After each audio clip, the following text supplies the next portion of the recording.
Este día el Ministerio Público y la CICIG detuvo a 4 personas señaladas de delitos electorales y lavado de dinero. De eso hablaremos esta noche con la etiqueta SF Dinero Líder. Pero antes los dejo con la nota del día.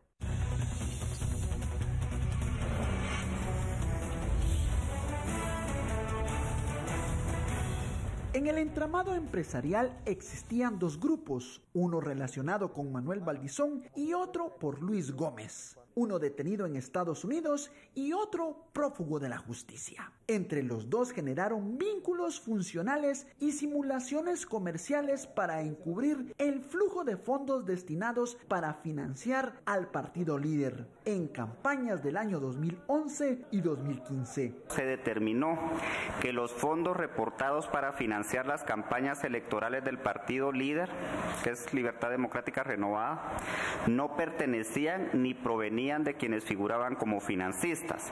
Se advirtió que muchos de los financistas declarados no tenían las características estructurales y económicas para realizar esos aportes. Después de un año de investigación, la Fiscalía Especial contra la Impunidad y Ministerio Público afirmaron que Valdizón utilizó dinero del subsidio de buses para formar empresas de cartón y así sumar más recursos a su fortuna. La investigación policial criminal y el análisis financiero en particular sirvieron para constatar la existencia de una interconexión funcional entre ciertos actores y la conformación de un esquema empresarial el cual fue utilizado para generar y encauzar fondos de diferente procedencia. Dentro de las investigaciones resalta que las empresas de cartón existían facturas emitidas a un mismo cliente, las cuales representaban en varios casos el 66% y el 80% y el 49% del total de las facturaciones.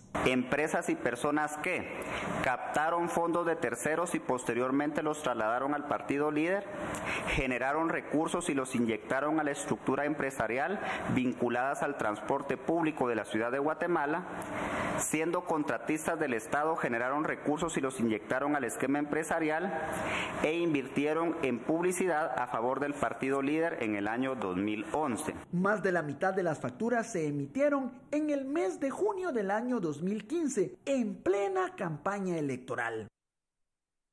Bienvenidos a Sin Filtro, noche de jueves, la etiqueta SF Dinero Líder. Hablamos de estos 6 millones que el partido líder se agenció para campaña, pero que venían del proyecto del transurbano. Esto según la investigación que dio a conocer el Ministerio Público y la CICIG. Hay detenidos este jueves y algunos se preguntan, ¿vuelven los jueves de CICIG? De eso hablaremos con la etiqueta SF Dinero Líder. Damos la bienvenida a nuestros analistas en el estudio. Daniel Herring, muy buenas noches. Buenas noches, man. Pedro Zapeta, buenas noches. Buenas noches. Comenzamos con las primeras impresiones de este operativo, que ya se habían adelantado unas porciones de esta estructura cuando se habló del tema de la campaña de Valdizón y cómo se había pues justificado este aporte en el Tribunal Supremo Electoral. La primera apreciación, Daniel. Miren. Delitos electorales, lavado y más. La primera apreciación es de vaya de lo que nos libramos. Esa es la primera apreciación. Venía muy comprometida esa campaña. O sea, imagínense, estamos hablando de que se está demostrando, se está planteando hoy de una manera muy sólida que Valdizón, del 100% de lo que había reportado al TSE, el 100% venía de dinero que no era directamente del que reportaba a las autoridades, de las sociedades donde se reportaba, sino que venía de otro sitio o ese otro sitio era dinero nuestro, claro, dinero de los contribuyentes, al final, digamos, dinero del Estado. Era un esquema que se repitió en 2011, en 2015, pero que tiene unas dimensiones resultados importantísimas, porque, y todos los que nos acordamos de esas épocas, que ahora parecen, digamos, ya Valdizón está completamente fuera de la jugada y aunque quedan muchos como él, digamos, Valdizón como pieza clave va a ser más alguien que denuncie cuestiones del sistema más que alguien que sea un actor político eventualmente. Aunque vuelva a ser un actor político eventualmente, eso parece que está ya totalmente descartado, más ahora que le han agarrado en Estados Unidos. estamos hablando de alguien que se estaba financiando la campaña con dinero público.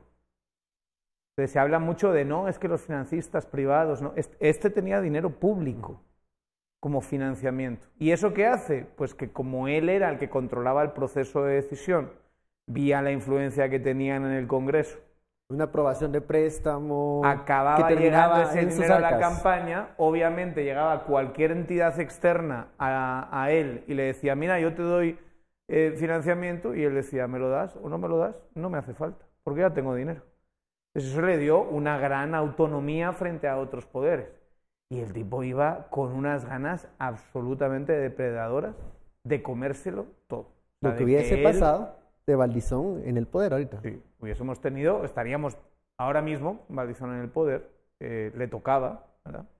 Era lo que él decía, la frase que repetía. Y digamos, es lo que te daba cierta tradición y era el que parecía que tenía, en las encuestas aparecía con bastante diferencia como el principal contendiente, y esa historia la habíamos visto, no podemos decir que sea una ley porque obviamente se vino al traste, pero esa historia la habíamos visto en anteriores elecciones, un candidato que tiene todo el aparato de partido, tiene, conocimiento a nivel nacional. Estaba en 2014, claro. A estas alturas, hace 4 años, estaba todo pintado de rojo. Ya en un proceso de transición, incluso él, con las autoridades en el poder en ese momento. Estuardo Zapeta, las detenciones, el hecho que se hable de Transurbano y de un esquema que sirvió para financiar una campaña de financistas que no eran realmente los que estaban reportados ante el Tribunal Supremo Electoral. Pero que reportaban grandes sumas de cantidades de dinero. Y la investigación pues va, y eso, esa es advertencia para mucha gente, que también lo vimos en el caso de Juan Carlos Monzón, lo vimos en la línea 1, lo vimos en varios casos, aún en casos en los que uno dice, llamaron a la gente, hicieron empresas de cartón, le dijeron a la gente, mira, firma aquí, te pago 1,000 quetzales, y con eso, pues la gente dijo, pues sí, firmó, ¿verdad? No sabían, muchos en realidad no sabían lo que estaban firmando, y se establecieron ahí, pero era solo para hacer estas empresas. Vamos a ver, el esquema funcionaba de una manera muy interesante. Dinero que de nuestros impuestos era dedicado para el transporte público, que ahora es el transurbano, los buses azules, pues. Que hablemos, era un proyecto que tenía, creo que, una idea de resolver un problema que todos los capitalinos sí, pero sufren, que tuvo también pero que terminó muchos túmulos desde el inicio, porque la gente tenía que reportar hasta su número de empadronamiento, su DPI y todo eso, y en realidad, ¿para qué necesitabas? Si solo necesitabas comprar de buenas intenciones, una tarjeta, sí. Y los primeros hallazgos eran que no solamente iban a tener todo el beneficio, ¿verdad?, de prestar este servicio, y era este señor que era el compinche que era prófugo a propósito, ¿verdad?, de Valdizón. El señor Luis Gómez. Sí, y hay varios, no solo él, hay varios que están ahí ya prófugos de la justicia. Ellos obtenían dinero del Estado, pero no solo obtenían el dinero, obtenían subsidio para el diésel que iban a utilizar, el subsidio para comprar las unidades, tenían rutas exclusivas. O sea, en realidad no eran empresarios, en realidad eran protegidos. Era un esquema que tiene todavía, ¿verdad? Rutas exclusivas y cosas así. Segundo, ese dinero lo tenían que lavar de alguna manera, entonces empezaron a utilizar las empresas de seguridad. De hecho, este dinero que estaba hablando hoy nace precisamente de las empresas de empresas de seguridad de cartón. ¿Cómo funcionaban las empresas de seguridad? Y por esto de las empresas de seguridad están los de CNN Nación, un partido que se llamó CNN Nación presos. Cancelados. Están encarcelados. ¿Cómo funcionaba esto? Funcionaba que, digamos que la empresa de seguridad, el JUTE 9 o algo así, ¿verdad? Que se ponen esos nombres así. El JUTE, empresa de seguridad, en realidad era formada por los mismos que hacían la trampa, ¿verdad? Y eran contratados. Entonces decía el JUTE, ¿cuántas paradas son? 500 paradas, ¿ok? Entonces voy a mandar 500 agentes a cada una de las paradas del transurbano. Y resulta que, si mucho, enviaban 100, pero cobraban 500. Y ahí era todo ese lavado y esa triangulación que empezó, y ese dinero que empezó a llegar también a la campaña de Valdizón. Y Daniel lo decía, nos recordaba que por eso Valdizón se daba el tupé de decir, no, yo no necesito dinero, yo no necesito de los empresarios, yo no Al final necesito de no era nadie. su dinero, no Porque era ya, su inversión. mira todo lo que habían jalado. Entonces, Claro. digamos, de los 500 paradas, si fuesen 500, solo mandaban 100 agentes y el costo de los 400 se lo embolsaban ellos. Pero hay que decirlo, esto se iba y se estaba perfeccionando. ¿Ah, sí? Claro, 2011 O sea, esto, fue digamos, un primer Valdizón, modelo hay y que se decirlo, modificó. Valdizón, yo creo que lo hemos comentado aquí alguna vez, pero hay que explorar el personaje de Valdizón, porque Valdizón era, yo creo que sin ninguna duda, uno de los grandes genios de la vieja política del sistema de saqueo que ha tenido este país. O sea, era alguien que entendió muy bien y que ya siendo diputado de la UNE, no nos olvidemos, fue diputado Como de la UNE. presidente de la Comisión de Finanzas, hay Es que esa recordar clase de también. gente que la UNE abraza y las tiene en sus filas y te las pone a los guatemaltecos como diciendo voten por él y pone ahí el cartel con el color y todo lo demás. Valdizón se mete en la Comisión de Finanzas y empieza a operar de una manera que los del PP observan y dicen, pues este chato Por es ahí bien en la inteligente. ruta para obtener financiamiento. Y empiezan a disciplinar el voto de los diputados a través de la capacidad de manejar básicamente, podríamos decirlo así, técnicamente, el chorro de pisto.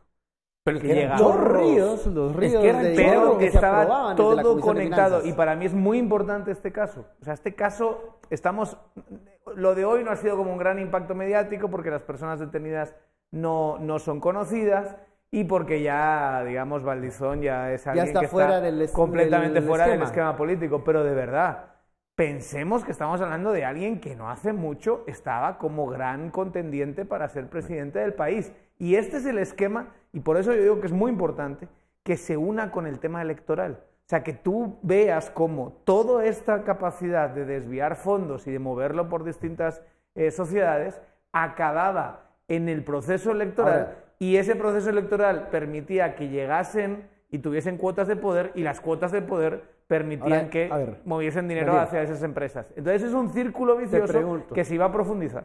Te pregunto, ¿se va a repetir ese esquema en 2019? No. ¿Me respondes? No. Me respondes Ya y te lo desarrollas respondí. tu respuesta cuando regresemos del corte. Seguimos hablando sobre las detenciones y el esquema que utilizó Valdizón para hacerse de recursos para su campaña.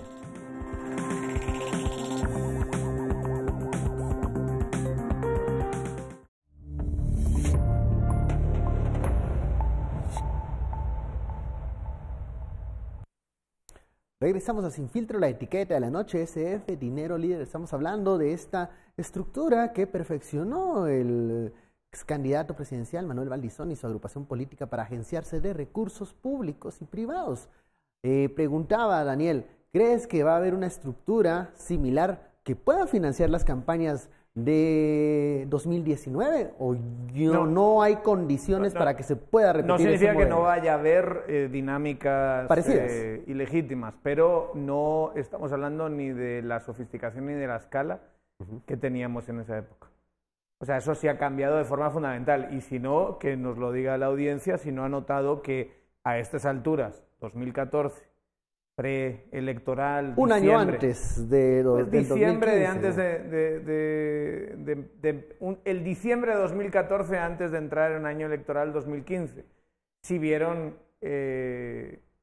cómo estaba la cosa ahí, llena de vallas y las caras y las piedras pintadas de rojo por todas partes, y cómo está ahora la cosa. Las famosas 350 vallas estas, que es graciosísimo, Lo de del Podemos, tema de Podemos. que es graciosísimo porque ahora nadie quiere hacerse cargo de ellas, ¿no? O sea, le han preguntado al partido, ¿no? Nosotros no sabemos nada Pero de si eso. comparamos la exposición de 2014-2015, Sí, nada, sí era otra cosa. Nada. Pero bueno, o sea, si aparte de ese detalle de un videíto donde salía Roberto Arzú y el tema de las vallas, que es muy poco, digamos, es algo irrelevante. Mínimo comparado con aquellas No- campañas no hay millonarias nada, de 2015. Ben, No hay comparación. A ver, Es no hay que no hay nada. comparación, No hay pero comparación. habrán nuevas formas de agenciarse de recursos públicos para darle dinero a las campañas electorales. Mira, los partidos son mañosos. La gente de los partidos no son los mañosos es la gente que está dentro de los partidos. Y ellos van a buscar formas de chanflearse, de hacer carambola, de triangular, de hacer otro montón de cosas. Pero no en la medida, ni en la capacidad, pero ni en el tamaño, ni en la cantidad que Valdizón. Es que esa en realidad ha sido la campaña más grosera que hemos tenido en Guatemala. No solamente por la presencia, que aquí, entre paréntesis, un consejo para los partidos políticos. Si ustedes saturan, la saturación se vuelve contra ustedes. Hemos visto ejemplo de eso. Bueno, Líder es uno. Líder. Y fuera Sinibaldi fue otro también. Sí, cuando saturan la misma publicidad que ustedes creen que da, se vuelve contra ustedes. Es un fenómeno en comunicación que se llama saturación. Cierro paréntesis ahí. Aquí tenemos que recordar que Valdizón fue el único que topó el límite de campaña política meses antes de siquiera cerrar la campaña. Y por eso era que tenía el otro partido satélite, el CNN Nación, o uno de un corazón, claro, que era Corazón un Nueva partido... Nación. Corazón Nueva Nación. Que era una cosa muy graciosa porque ponía necesita Guatemala un líder y le ponía con el mismo tipo de letra. Y el mismo color y todo. Y era otro partido y dices tú, pero luego hablaron para decir, ¿sabe qué? Nos vamos a unir con CNN Nación.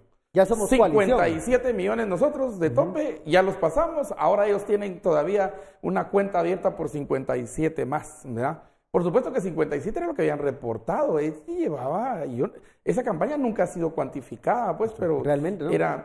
Conste que Valdizón, las mañas no se aprenden de un día para otro. Las mañas no nacen así que de repente un día despertó y dijo voy a hacer esto y se agenció. Tenía mucho talento. Ya venía. Hay que reconocerle talento a Valdizón. Por esto pregunto, ¿es esto un talento? Ya desde Petén, las alianzas con Barquín, el hecho de ser presidente de la Comisión de Finanzas, que hasta doctorado consiguió ahí, ¿verdad? Porque le aprobó una ampliación a San Carlos y qué casualidad que después le dan el doctorado con una tesis plagiada a propósito, ¿verdad? Y luego, pues viene. Entonces, tampoco las mañas nacen así. Muchos de los que están en política van a estar en política ya pública en enero, porque ahorita no pueden hacerlo porque me los pueden revirar. Pero que ya sabemos que están en política, son escuela Valdizón. Son mañosos de la escuela de Valdizón. Pero es una escuela exitosa, Valdizón. Es un ambiente distinto, Estuardo. O sea, cuando tú estás viendo, y lo estás viendo hoy, digamos, eres partido político y te sacan este caso, que a lo mejor no por las fechas y porque, como decimos, ya es animal político moribundo. Fuera de juego. No tiene el impacto mediático. Lo que sí pasa es que los partidos dicen, mira, vamos a tener que hacerlo distinto. Y como además hay nuevas reglas del juego, entre que aprenden, digamos, vamos a decirlo así, aprenden las mañas, si hay una buena oportunidad en estas elecciones, y yo creo que va a ser unas elecciones mucho más centradas en el posicionamiento y el mensaje, y no tanto en ese nivel absurdo de presencia que tenía un Valdizón o que tenía un Sinibaldi en la campaña de alcalde de 2011 o que encontrabas en muchos partidos. Digamos, el dato que es devastador para Valdizón es que, y eso solo teniendo en cuenta los datos oficiales presentados al TCE en su momento, el voto al Valdizón le salió a 63 quetzales cada voto. Y el voto del presidente actual, Jimmy Morales, candidato, le salió a 0,63 quetzales, 63 céntimos de quetzal.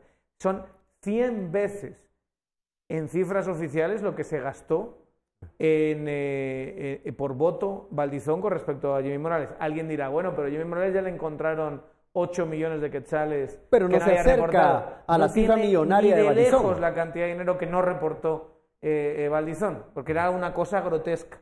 Y ahí es donde yo siento que hay una oportunidad para que, dado el ambiente en el que estamos y como se han quitado todas las caretas habidas y por haber, y tenemos claro quién está posicionado en dónde, y si no lo tenemos claro, va a ser una gran oportunidad para preguntar cómo estamos posicionados en los distintos temas para campaña, pues va a ser una elección, una gran oportunidad para decir, miren, si quieren esto, denle, pero que saben ustedes perfectamente qué es. Y si quieren esto, pues a lo mejor puede haber un cambio. Estuardo hacía mención que el tipo de campaña de Valdizón, de líder, era excesivamente costosa, pero si la vemos y analizamos con el resultado de 2015 fue poco efectiva. El cambio del modelo va a ser diferente en 2019. ¿No se necesita una campaña millonaria para tener éxito en las urnas? Mira, ahorita lo que están haciendo los partidos es evangelismo, básicamente. A ver, explica ¿qué es término evangelismo? electoral. Tocar la puerta, ¿verdad? Y Caminar. Caminar. Están jugando una estrategia celular. Y yo no sé si el Tribunal Supremo Electoral ya lo sabe. Yo supongo que ya lo saben, ellos lo saben todo. Entonces, y tienen control de todo, y la fuerza que tiene el Tribunal Supremo Electoral es devastadora. Entonces ya debe haber parado la campaña celular que están haciendo varios de los partidos políticos. En Chimaltenango, donde yo me he percatado de la campaña celular, y en los pueblos y todo eso, interesante, ¿verdad? Pero muy sutil, y eso requiere pues, de gente que vaya, que hable, que toque, que evangelice. Creo que aquí, regresando al tema de Valdizón, no vamos a ver esas cantidades. No vamos a ver ni esas movilizaciones ni esas presentaciones públicas, pero toda la estructura que tenía Valdizón es interesante, que por lo que hoy infiero yo del Ministerio Público de la CICIG va a ser investigada, porque estas empresas de seguridad, cuando se vieron ya acorraladas, empezaron a sacar activos a otras empresas. O sea, ahorita les dice que están investigando algunas empresas de seguridad, pero no tienen nada. Porque todos los activos y todo lo que tenían se lo pasaron a otras empresas que ellos mismos hicieron. Y yo creo que ahí es donde tiene que seguir también. Este testaferrato se va a repetir, aunque sea en otras cantidades mucho menores. Mucho menores. No las millonarias estilo Valdizón. Mira, lo que yo creo que sí van a intentar repetirlo, pero se va a encontrar rápido. Y al mismo tiempo también varias de estas empresas de seguridad, que son las que fueron utilizadas para precisamente captar la mayor cantidad de nuestros impuestos, para robárselos y que entraran a la campaña y a los bolsillos de estas le prestaban servicios a otras empresas. Y por lo que infiero yo de lo que dicen hoy, es que también estas empresas, no lo dicen, infiero, podrían ser investigadas también, porque serían parte de la triangulación de lavado de dinero. Eso no lo sabemos, claro. Pero yo creo que ahí el esquema era malvado, pero fue bien pensado, pues, malvadamente bien pensado, porque le dio los resultados que quería, las cantidades que quería, y el objetivo central de Valdizón era no depender de los capitales tradicionales de campaña política, no pasar en romería de empresa en empresa, pasar el sombrero aquí y allá, encontró un mecanismo lo que hablábamos de la Comisión de Finanzas. Pero eso ya venía, ese mecanismo ya cuando fue presidente de la comisión, cuando fue entrando. Ojo que Valdizón llega con el PAN al Congreso. Es cierto, con el partido. Él llega con el PAN, después se pasa nacional. Después se va a la UNE y sale y hace. Pero el esquema ya lo tenían muy pensado desde... Sabía que le estaba dando resultados para tener esa independencia económica. Correcto. Digamos, buscando mecanismos para tener ingresos desde el Estado y de los privados. Vamos a la pausa, a la etiqueta SF, Dinero Líder. Seguimos hablando sobre las consecuencias de estas estructuras que utilizaban los partidos políticos.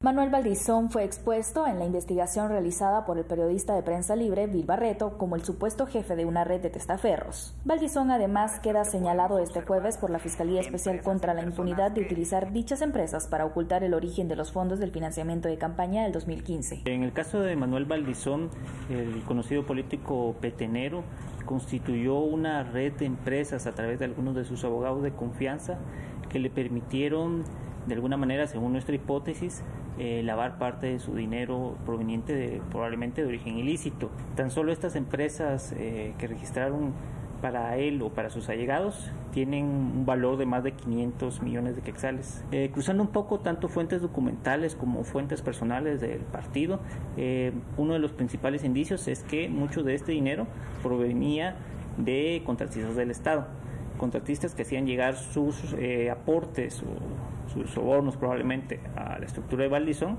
a través de estos intermediarios. Desde la publicación en septiembre, Bill cuenta que se logró detectar actores como el prófugo Luis Gómez y su hermana Reina Gómez, que está en prisión, esta última citada para audiencia por este nuevo caso, además de los abogados Carlos Humberto Martínez y Héctor Antonio Aldana, este último de confianza de Valdizón. Héctor Antonio, nosotros pudimos entrevistarlo para la anterior publicación y él lo que nos decía que había trabajado durante muchos años para Manuel Valdizón, así como para otras personas particulares, y que él había dejado la representación de las empresas de Valdizón en 2015, después de la derrota electoral. En su caso, por ejemplo, podemos establecer una vinculación directa con el partido, representó al partido en acciones legales ante el TSE, por ejemplo, representó a Manuel Valdizón incluso ante el Tribunal de Honor de la UNE cuando éste iba a ser expulsado de ese partido. Es decir, hay una trayectoria de muchos años cercano a Valdizón. De hecho, la primera empresa que constituyó para él fue en 1998, hace 20 años. Con el entramado de empresas utilizadas, el periodista indicó que las estructuras criminales requieren de un andamiaje legal y administrativo complejo. Por una Guatemala en paz, Verónica Orantes y José Gutiérrez. Regresamos a Sin Filtro, la etiqueta de la noche, SF Dinero Líder. Hablamos de cómo, escuchábamos el trabajo periodístico de Bill Barreto sobre cómo iba el político Manuel Valdizón construyendo mecanismos para agenciarse de empresas incluso desde 1998. Pero ¿oíste la cantidad? Sí. Daniel, ¿oíste la cantidad? ¿Vieron la cantidad? 500 millones de nuestros impuestos. No, eso es... 500 millones, claro, claro que todo eso no iba a campaña, iba para otros usos. Eso iba para otros usos. Ahí salió el helicóptero rojo, ahí salieron otros. El bus famoso. Todo eso. Por eso era que él se ufanaba en decir que no necesitaba dinero para otros. ¿Y por qué estamos hablando de esto? Porque miren, en 3 semanas, menos. 3 semanas, 4 semanas a lo mucho, bueno, ya estamos. Mucho, vamos a estar otra vez con candidatos no de esta naturaleza, pero vamos a estar con candidatos. Entonces, vamos y esperamos no regresar a lo mismo, pero van a buscar. Antes sí lo van a hacer, lo van a intentar. Porque aquí sopilote que come huevo, aunque le quemen el pico. Ahora, pero esto, a ver, una campaña electoral se tiene que financiar de algo. Tampoco. Pero ¿habrá mecanismos para que estas campañas no sean millonarias, que estas campañas fueran más fiscalizables, pues que sean más cortas, para el Tribunal escuchar Supremo una propuesta, pero no fundamental crear para este que tipo eso de no estructuras? pase, ven, es el miedo que tienen a que les pase lo que le ha pasado a muchos partidos y a muchos candidatos que estaban en esa elección. Si miremos hoy, digamos, el panorama de todos los que eran actores políticos hace 3 años para acá y veamos cómo ha cambiado el mapa. A lo mejor no tenemos un cambio fundamental de naturaleza del político, pero tenemos un montón de distintos actores que están fuera de la jugada. Pero yo pregunto, ese y ahí viejo es donde político, los actores que están ahora encarando el proceso electoral dicen, bueno, yo no quiero que esto me vuelva a pasar porque hay varios escenarios donde estas cosas, digamos, tienen impacto. Y se vio clarísimamente en la campaña. Yo me acuerdo que había gente que, pese a lo que estaba pasando en 2015 y la plaza y todo lo demás, apostaban porque a Valdizón le llegaba para ser presidente.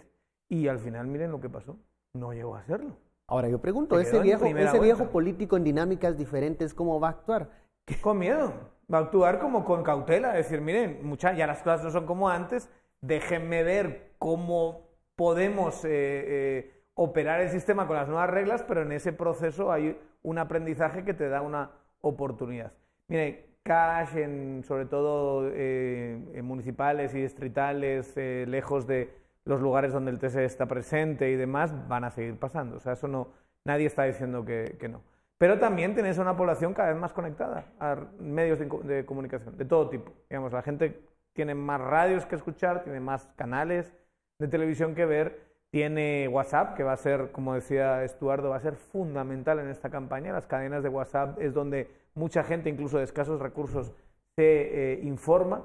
Y tienes, obviamente, las redes sociales y prensa y de todo. Digamos, tienes mucha más capacidad de información y no tienes esas bolsones de población muy fuertes, totalmente aislados, que llegaba el día de las elecciones, se movilizaban y estaban desconectados del sistema político. Claramente tienes a gente más menos conectada, hay gente en lo rural no tan conectada como en lo urbano, pero también hay que decir el peso del padrón urbano, no solo capitalino, sino urbano en general del país, va a ser más fuerte, yo creo que van a ser unas elecciones muy interesantes. Lo que está fallando, siento yo, es la parte de los candidatos, la parte de la oferta electoral. Exacto. La parte de la demanda electoral, creo que está muy interesante. O sea, lo que demanda la gente y qué tan pendiente va a estar las personas de la clase de mensajes que vas a soltar. Pero ¿qué pasa con las posturas, con la oferta electoral? Hoy el Tribunal Supremo Electoral, el Registro de Ciudadanos, pues reconocía que hay un incremento de promoción de personas en redes sociales que buscan posicionar su perfil en época no electoral. Y dicen el número de gente a la que se le ha advertido a percibir, dicen en el Tribunal Supremo Electoral, está en aumento. Pareciera que entonces la falta de oferta electoral es por temor a ser sancionados por el Tribunal Supremo Electoral o porque no hay grandes liderazgos en este momento que puedan salir a fijar una postura o una alternativa. Y una diferencia con la campaña de Valdizón es que Valdizón en realidad no utilizó redes sociales. No, él estuvo en el esquema anterior. Él la valla, estuvo en el esquema la presencia. Sí, la valla, o sea, campaña de aire, campaña de tierra y se mantuvo entre tierra y aire, ¿verdad? Entre vallas y luego, pero ellos, palo visto, palo pintado. Esa era como la consigna, ¿verdad? Entonces, yo quiero pensar que en las próximas elecciones la oferta que decía que todavía no conocemos, que por lo menos tenemos indicios, pero en realidad no conocemos oficialmente. Tenemos una parte de la oferta ya. Va a ser lo suficientemente sensata en utilizar. Si ya empezaron mal por una razón sencilla. Solo lanzar un mensaje en redes no es suficiente.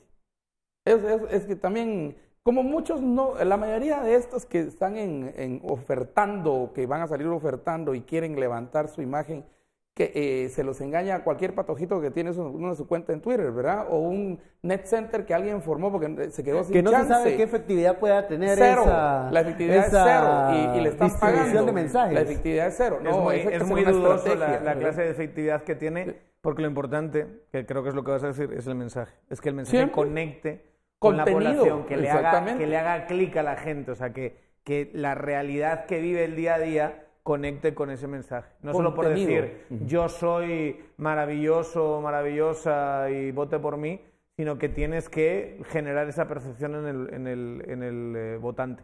No solo decirlo. Decirlo no te sirve para nada. Entonces ahí es donde van a tener que pensar en cómo están las cosas en la sociedad guatemalteca. Ahí está el reto de encontrar esos mensajes que puedan tener algún tipo de gancho con la población y se pueda ¿Y qué quiere la población? tener una difusión más efectiva. ¿Qué quiere Yo creo que puedo decir una cosa. ¿Qué quiere la población? No quiere lo preguntarse mismo. el político. Quiere otra cosa. No quiere lo mismo. Y tenés razón, en lo que no queremos ya estamos claros. Pero eso también es muy poderoso lo que no quieres. Correcto. Lo que no queremos es porque eso, no quieres repetir el modelo ese modelo un político tradicional con ese tipo de campaña no va a tener un gran discurso. Quien tenga tiempo y le interesen estos temas, miren la campaña de El Salvador. La campaña de El Salvador está siendo muy interesante. Además, en términos de modernidad de campaña, redes sociales, ese tipo de cosas, hay un candidato que se llama Nayib Bukele, que fue alcalde de San Salvador y antes de eso alcalde de otro pequeño municipio ahí también metropolitano. Y es un tipo que viene como de fuera de los dos grandes partidos, porque ahí sí hay dos grandes partidos institucionales importantes. Arena y el Frente. Y se los está comiendo, si son verdad las encuestas, se los está comiendo con papas. O sea, cuando estás hablando de comérselos es el hombre, en algunas encuestas aparece con 60% de intención de voto. Es algo descomunal, o sea, eso es más que AMLO, más que... Y dices, ¿cómo lo ha conseguido? Pues planteándose como algo que no es el Frente y que no es Arena. Y un excelente uso Y obviamente sí, un tipo con un Twitter de 500,000 de personas, ¿verdad? Que está constantemente además sacando mensajes y que tiene mensajes muy poderosos. Hay una parte, fíjense, y eso te quería preguntar, si campaña si él está manejando la agenda de los temas electorales, digamos, eso es importante. Y cuando alguien ve, o cuando se ve que él es el que tiene el voto, toda la campaña se convierte en atacarle a él. Y gira alrededor de la figura de la ataque lo empieza a elevar y a elevar. El gran lema uno de los tantos que ha utilizado, fíjense cuál es: devuelvan lo robado. Eso es el lema. Devuelvan lo robado. Está preguntando dónde está todo ese dinero de Valdizón, porque de nuestro colega de Prensa Libre, solo él, inicialmente en la investigación, o sea, no es ni la investigación total. Que por cierto, eran 500 felicidades a millones. Vilma Barreto, porque fantástica investigación. Se, digamos, legitima el trabajo que hacen buenos periodistas sobre el terreno, que encima se arriesgan y lo hacen. La verdad es que merece un aplauso. Sí, ¿dónde estarán esos 500 millones? Devuelvan lo robado, Devuelvan lo dirían en El robado. Salvador. Y ese es el tema, o sea, pero el punto es, algo tan sencillo como eso, devuelvan lo robado, se convierte en un mensaje tan poderoso. Porque cada vez que aparece el chico del candidato de Arena, que es un candidato bien parecido, digamos, para la derecha joven, salvadoreña, es joven, es de una familia muy pudiente de El Salvador, es un candidato que uno diría, bueno, esto es un producto vendible, digamos, en términos electorales, pero se queda completamente, además que sí tiene como un acento gringo, digamos, cuando habla. Se queda fuera de la ecuación. Que es algo que el Bukele le está tirando en cara constantemente, le dice, si no sabes ni hablar español, ¿verdad? Y el otro tiene ahí su acento a la hora de hablar, pero digamos, ¿cómo le tiras eso de... Sí, pero tú eres Arena y devuelvan lo robado porque mira, este presidente tuyo de Arena, que se llama Saca, le acaban de condenar por corrupción. Y a estos de aquí te saco este otro caso, y a este de aquí, y al otro que no viene de ese mundo, pues puede manejarse de una forma un tanto ajena. Que vaya a ser buen presidente o no, que esté siendo populista o no, eso ya es otro debate. En términos de campaña electoral, el hombre está conectando con una parte de la población y, como digo, si es verdad ese nivel de voto y si finalmente en febrero, porque es ahora, queda muy poquito tiempo. Solo pasa enero ya. Si en febrero aparece eso, yo creo que incluso va a tener impacto para nuestra campaña. Porque la gente se va a quedar, o sea, digamos, va a ser como una especie de fenómeno regional de alguien que deliberadamente se presenta como algo distinto a lo que hay, al status quo, y que el status quo le cuesta mucho defenderse. Ya le digo yo que Sandra Torres no puede presentarse como algo distinto. O sea, decían en la asamblea de la UNE el domingo, hoy empieza el cambio. Venga, hombre, la UNE, el cambio. O sea, es bien difícil que tú vendas ese mensaje en términos electorales. O sea, porque ni ella tiene pinta de ser algo nuevo, digamos. O sea, es como, ni su partido, digamos. Ni su partido tiene pinta de ser algo. Su partido es un sitio donde está gente como Taracena o estaba gente como Valdizón. Entonces, es muy difícil que tu mensaje sea poderoso. Van a querer... iba a decir un discurso de cambio. Iba a decir una expresión que no quería que se entendiese mal, digamos. La persona confiable, iba a decir la persona. Van a querer lo confiable, entre comillas, lo ya conocido, o la gente va a decir, mira, es que esto no podemos ir así, quiero otra cosa. Vamos a la pausa. La etiqueta SF, Dinero Líder. Seguimos viendo las perspectivas y los discursos que pueden sonar el próximo año al volver.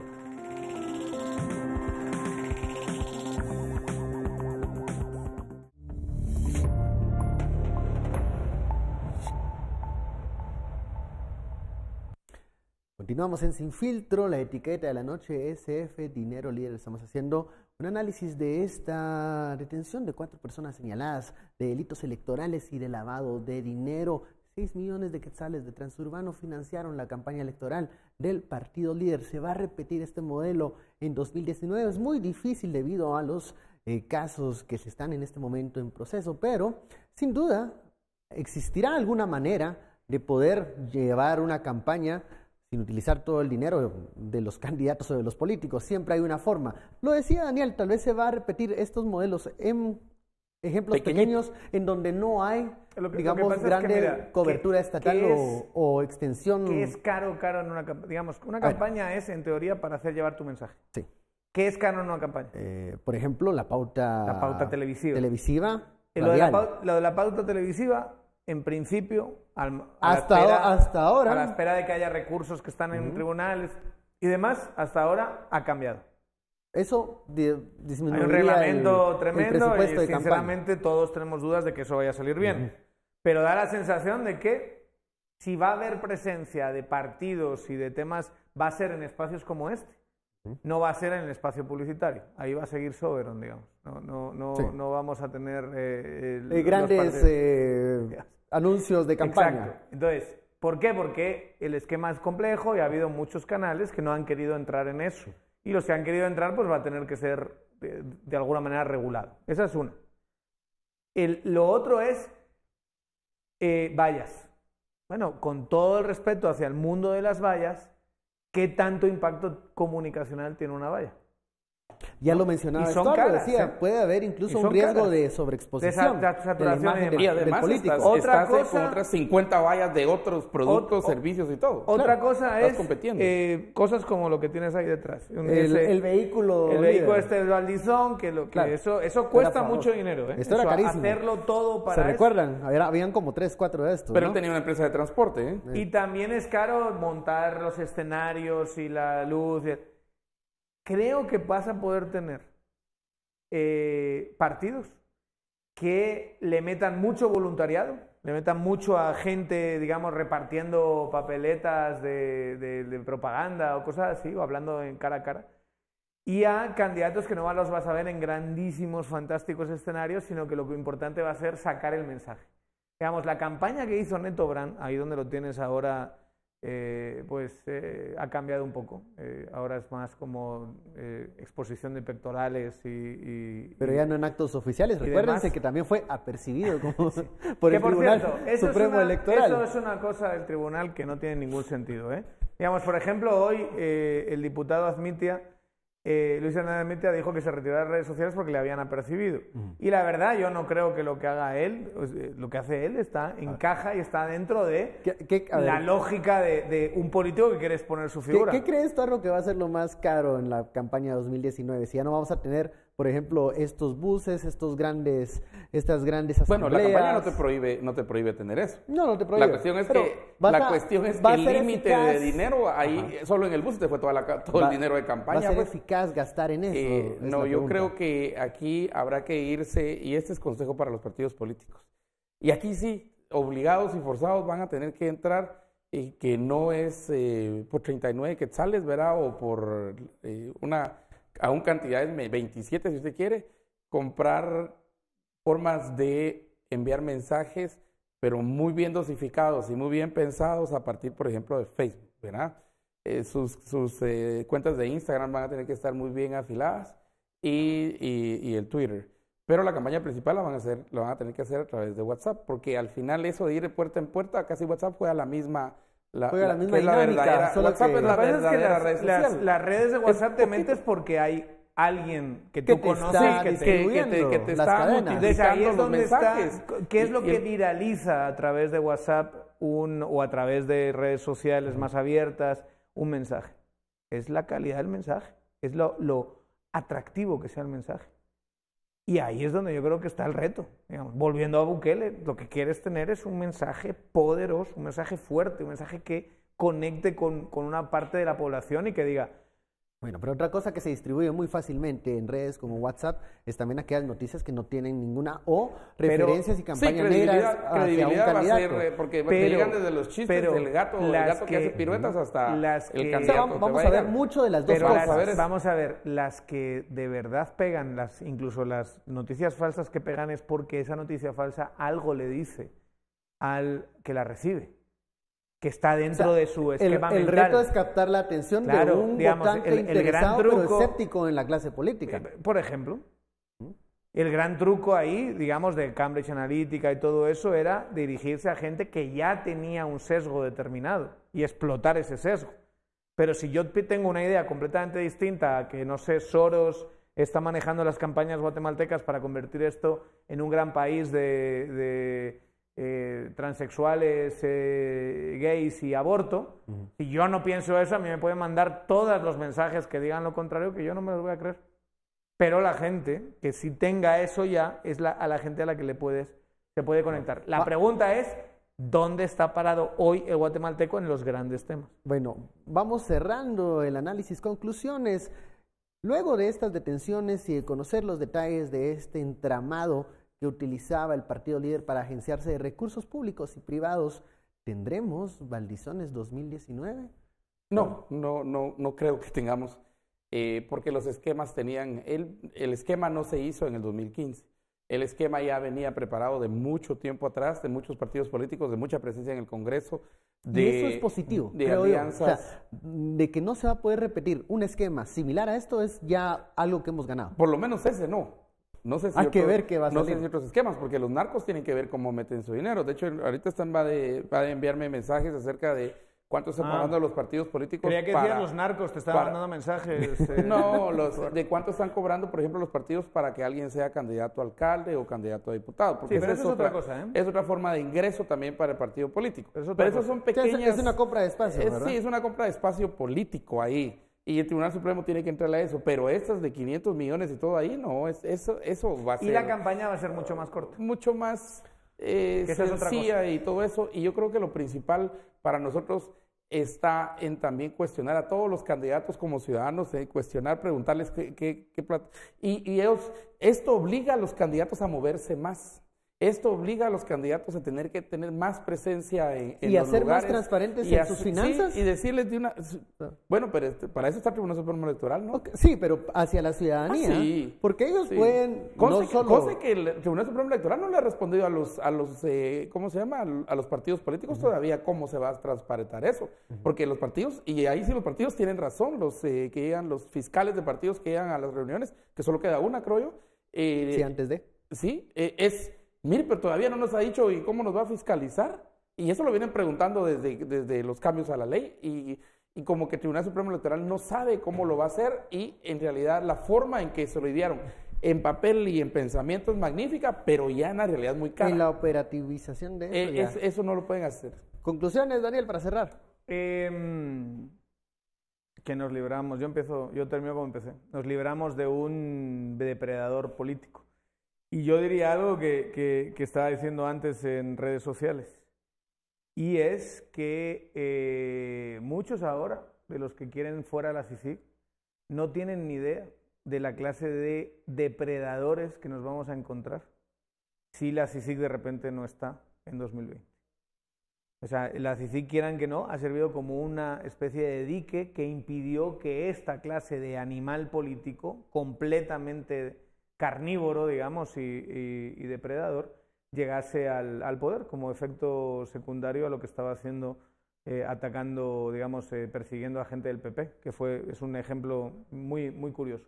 Esta clase de persona que ya estamos cada vez más claros que era un pedazo de mafioso, transero, peligroso, el animal sigue por ahí, pero solo quiere tener el espacio y ya sabe cómo hacerlo porque ya puedes copiar las estrategias que ha tenido esta gente. Y yo creo que hay muchos que se tienen que replantear cuál es el efecto, aunque ahora quieras fuera CICIG y quieras que ya volvamos otra vez a tener el tipo de sistema de justicia que teníamos antes del CICIG de 2015 para acá, qué efectos políticos a largo plazo tendrían. Y sin más de uno, y yo lo escribía hoy, más de uno no va a estar llorando en unos años pidiendo que por favor, quizá no la CICIG, pero otra cosa, nos venga a proteger de estas mafias que son terroríficas. Bueno, terminamos esta conversación, queda el análisis para la audiencia. Gracias siempre por su preferencia. Esto fue Sin Filtro. Ahora los dejo con María Luisa Gómez. Agradecemos a nuestros compañeros de Sin Filtro por ese análisis y nosotros le tenemos la última nota de la noche. La película Nace una estrella, protagonizada por la artista Lady Gaga, dominó con 4 de las nominaciones a los premios del Sindicato de Actores de Hollywood, anunciadas en Los Ángeles, California. Lady Gaga. El musical Nace una estrella dominó el miércoles las nominaciones a los premios del Sindicato de Actores de Hollywood. El remake romántico se colocó en las listas en las categorías de Mejor Actriz, Actor y Actor de Reparto para Lady Gaga, Bradley Cooper y Sam Elliott respectivamente. También fue nominada a Mejor Elenco, el mayor premio de la noche que disputará con Bohemian Rhapsody, Pantera Negra y Locamente Millonarios. Estos premios celebran a los actores. Es un show de premios que celebra actores por los actores. Sí, exactamente. Y la gente que vota son como nuestros compañeros, así que son miembros de los premios. Así lo hace más especial, que estemos teniendo la validación de la gente con la que trabajamos. En el lado de la televisión, la comedia de Marvelous Mrs. Maisel de Amazon y el drama Ozark de Netflix lideraron las nominaciones con 4 cada una. Aunque fue aclamada por la crítica, Roma, del mexicano Alfonso Cuarón, quedó fuera de los premios. La edición número 25 de esta ceremonia, considerada un termómetro para los Oscars, se celebrará el 27 de enero en Los Ángeles. Y así concluimos con esta tercera emisión, agradeciendo su sintonía como lo hacemos todas las noches e invitándola a que nos acompañe el día de mañana. Tenemos 3 emisiones, a la 1, a las 6 y por supuesto a las 9 de la noche. Los espero.